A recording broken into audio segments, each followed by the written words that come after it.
అందరికీ నమస్కారం. 2 రాష్ట్రాల్లో ఉన్నటువంటి తెలుగు ప్రజలకు, భారతదేశంలోనూ, యావత్ ప్రపంచంలోనూ ఉన్నటువంటి తెలుగు, మిగతా భాషలలోని అభిమానులకు, నా శ్రేయోభిలాషులకు, ఆత్మీయులకు, ప్రజా ప్రతినిధులకు, 2 రాష్ట్రాల ముఖ్యమంత్రులకు, మీడియా ప్రతినిధులకు నా హృదయపూర్వక నమస్కారాలు. గత 4 రోజులుగా ఏమేమి జరుగుతున్నదని అందరికీ తెలుసు. ముఖ్యమంత్రులకు కూడా తెలిసుంటుంది. ఎందుకంటే వాళ్ళు ఎన్నో సమస్యలతో తలమునకలై ఉంటారు. కానీ ఎవరో ఆయన పర్సనల్ సెక్రటరీస్ చెప్పుండొచ్చు. నా హృదయంలో ఉండే ఆవేదన ఏమిటంటే, కుటుంబ సమస్య. కుటుంబ సమస్యల్లో ఎవరైనా పర్మిషన్ లేకుండా ఇతరులు జోక్యం చేసుకోవచ్చా? మీరే ఆలోచించండి. 100కి 100% అనాల్సిన అవసరం లేదు. కనీసం 95, 98% కుటుంబ సమస్యలు ఉంటూ ఉంటాయి. అంటే మేమంతా నటులం కాబట్టి మా విషయాలు, పాపులర్గా ఉన్నటువంటి రాజకీయ నాయకుల విషయాలు, కొంతమంది ఉన్నవి లేనివి, లేనివి ఉన్నవి చెబుతూ ఉంటారు.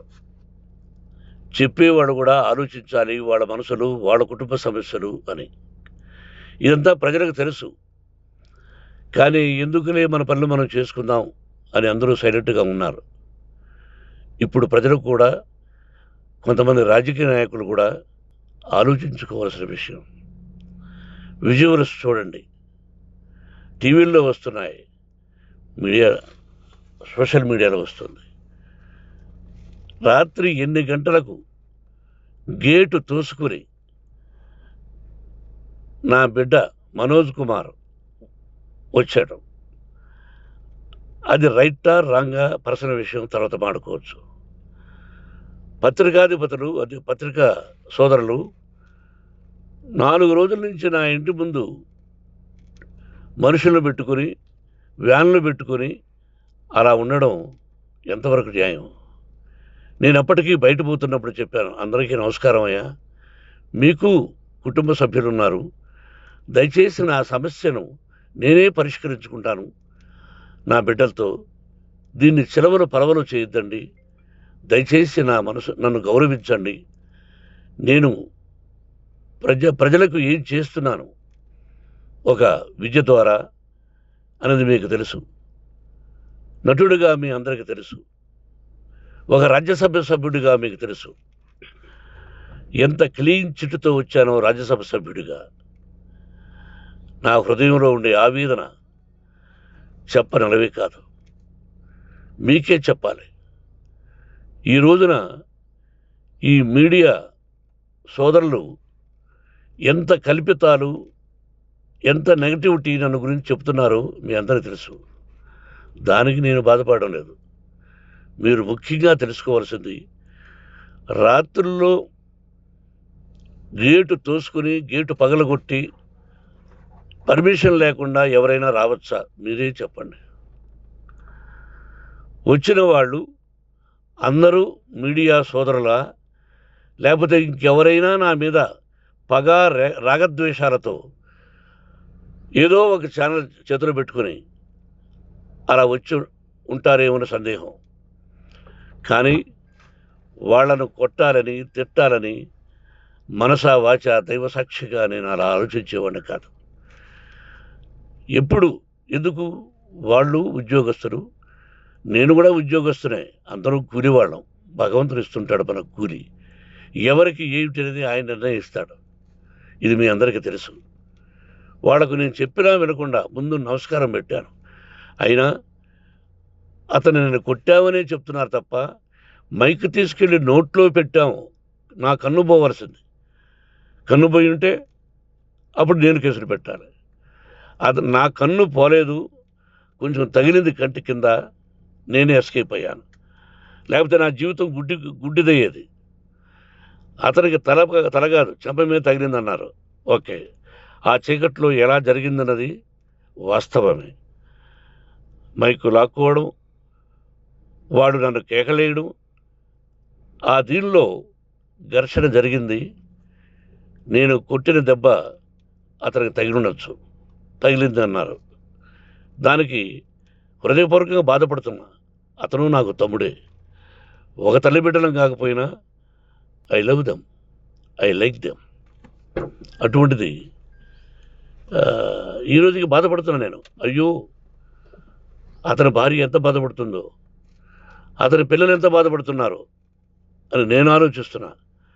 మరి నేనెంత ఆవేదనకు గురి హాస్పిటల్‌లో అయ్యానో, నటించింది సినిమాలో నటిస్తాను తప్ప నిజ జీవితంలో నటించాల్సిన అవసరం లేదు. నాకున్నది ఒకటే ఒకటి ధైర్యం, సాహసం. నీతిగా, న్యాయంగా, ధర్మంగా బ్రతకాలన్నది నా ఆలోచన. ఎందుకు కొట్టాలి?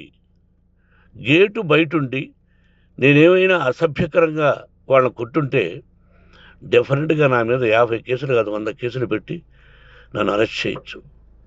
లేకపోతే నేనే పోలీస్ స్టేషన్‌కి పోయి, అయ్యా ఆవేశంలో నా ఇంటి బయట ఉన్న వాళ్ళను కొట్టాను, నాది తప్పే అని పోలీస్ స్టేషన్‌కి ధైర్యంగా వెళతాను. కానీ ఇంటి లోపలికి వచ్చి నా ఏకాగ్రతను, నా మనశ్శాంతిని భగ్నం చేశాడు. ఆల్రెడీ నా బిడ్డ చేస్తున్నాడు. అయినా నీ కన్నబిడ్డ. ఎప్పటికీ నీ కన్నబిడ్డే. ఏదో ఒక రోజున న్యాయం జరుగుతుంది. మేము కూర్చొని మాట్లాడుకుంటాం. దీనికి మధ్యవర్తులు అక్కర్లే. కుటుంబ సమస్యలకు బయట వాళ్ళని పిలిపించి ఇలా చేయండి, ఇలా చేయండి, మీరు ఇలా మాట్లాడండి అని చెప్పక్కర్లే.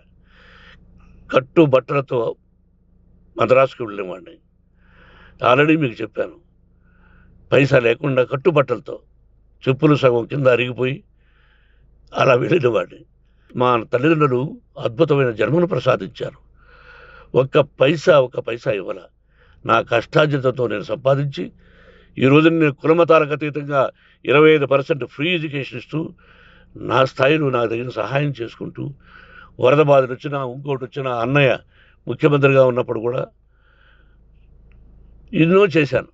బట్ అవి మర్చిపోయి ఈరోజు కొట్టింది మాట్లాడుతున్నారు. ప్రజాప్రతినిధులారా, నా అభిమానులారా, తెలుగు ప్రజలారా, తమిళ, మలయాళం, కన్నడ అభిమానులారా ఆలోచించండి. నేను చేసినది తప్పు, కొట్టినది తప్పు. ఏ సందర్భంలో కొట్టాల్సి వచ్చింది? మీ ఇంటికి దూరితే ఒప్పుకుంటారా? మీ ఏకాగ్రతను భగ్నం చేస్తే ఒప్పుకుంటారా? మీరే ఆలోచించండి. న్యాయాధిపతులు కానీ, ప్రజాప్రతినిధులు కానీ, అభిమానులు కానీ, వ్యాపారస్తులు కానీ, ఇదే మీడియా ప్రతినిధులు కూడా వాళ్ళ ఇళ్ళలోకి ఎవరైనా దూరి ఏయ్ మన గురించి ఇలా రాశావు అని ఆ ఇళ్ళల్లోకి ఒక 10 మంది వెళితే వాళ్ళు దండం పెట్టి పంపిస్తారా? ఏం చేస్తారు చెప్పండి? మీకు టీవీలు ఉన్నాయి, మాకు టీవీలు లేవు. నేను కూడా రేపు టీవీ పెట్టచ్చు. అది కాదు గొప్ప. నా హృదయపూర్వకంగా చెప్తున్నా. అతని మనసును బాధ పెట్టినా అతను గాయమైన దానికి చాలా చింతిస్తున్నాను. చింతించే లాభం ఏమిటండి అంటే మరి ఏం చేయాలి? మీరు చేసిందేంటి? మళ్ళీ చెప్తున్నా. అసలు అతను నిజంగా జర్నలిస్టా కాదా అని ఆ చీకట్లో నాకు ఎలా తెలుస్తుంది? టీవీ 9 అని నాకు ఎలా తెలుస్తుంది? ఏదో ఒక కంటి మీదకి ఒక మైక్ వచ్చింది, దానికి అబక్కం లాక్కున్నాను. ఇది వాస్తవమే, అసత్యం కాదు. అది టీవీ 9 ఆ టీవీ 9 మైక్నే లాక్కోవాలి. అది ఏంటండి? నేనేమన్నా మూర్ఖుడినా? వాళ్ళందరూ నాకు కావలసిన వాళ్ళే. ఈ రోజున ఆ రజనీకాంత్ అతను కూడా ఎన్నో ఫోన్లు నేను చాలా సందర్భాల్లో మాట్లాడున్నాను. ఇట్స్ లైక్ మై సన్నా లేకపోతే బ్రదరా అలా ఉంటాం. మరి ఈ విషయంలో మాత్రం మీరందరూ అంటే మీరు చేసినది తప్పు అని మీరు ఒక్కరు అనలేదే. కానీ జర్నలిస్టు సోదరులు ఒక ఆడపడుచు, దాదాపు ఒక 5-6 మంది ఆడపడుచులు, ఒక 5-6 మంది సోదరులు వాళ్ళందరూ మాట్లాడారు. కొట్టడం తప్పైనా ఏ సందర్భంలో కొట్టవలసి వచ్చింది ఇవన్నీ క్లియర్గా మాట్లాడారు. ఆయన్ని మీరు చెప్పరు. కాబట్టి పైన భగవంతుడు చూస్తున్నాడు. పోలీస్ అంటే నాకు ఇష్టం. ప్రజలను కాపాడవలసిన బాధ్యత వాళ్ళది, రక్షణ కల్పించవలసింది. నా విద్యాలయానికి కూడా ఐపీఎస్లు, ఐఏఎస్లు అయిన విద్యార్థులు ఉన్నారు. వాళ్ళకు న్యాయం, ధర్మం నేర్పించి పంపించాను నా ఇన్స్టిట్యూషన్లో. But they are perfect. కొంతమంది ఐపీఎస్లు, ఐఏఎస్లు, డీసీపీలు ఇలా చాలామంది ఉన్నారు. బట్ ఎక్కడెక్కడో పనిచేస్తున్నారు. వాడు నా బిడ్డలు. మరి వాళ్ళు కూడా పోలీసు ఉద్యోగస్తులే కదా, న్యాయంగా ఉన్నారు కదా. కానీ ఇక్కడ మాత్రం ఏకపక్ష నిర్ణయం ఏమి చేస్తున్నారో మీరే ప్రజలారా చూడండి, ఆలోచించండి. నేను న్యాయమా అన్యాయమా, నేను చేసింది న్యాయమా అన్యాయమా, మీరే ఆలోచించండి. నా ఇంటికి తలుపులు బద్దలు కొట్టి రావడం న్యాయమా, మీరే చెప్పండి. ఎల్లప్పుడూ మీ ఆశీస్సులు కోరుకునే మీ మోహన్ బాబు.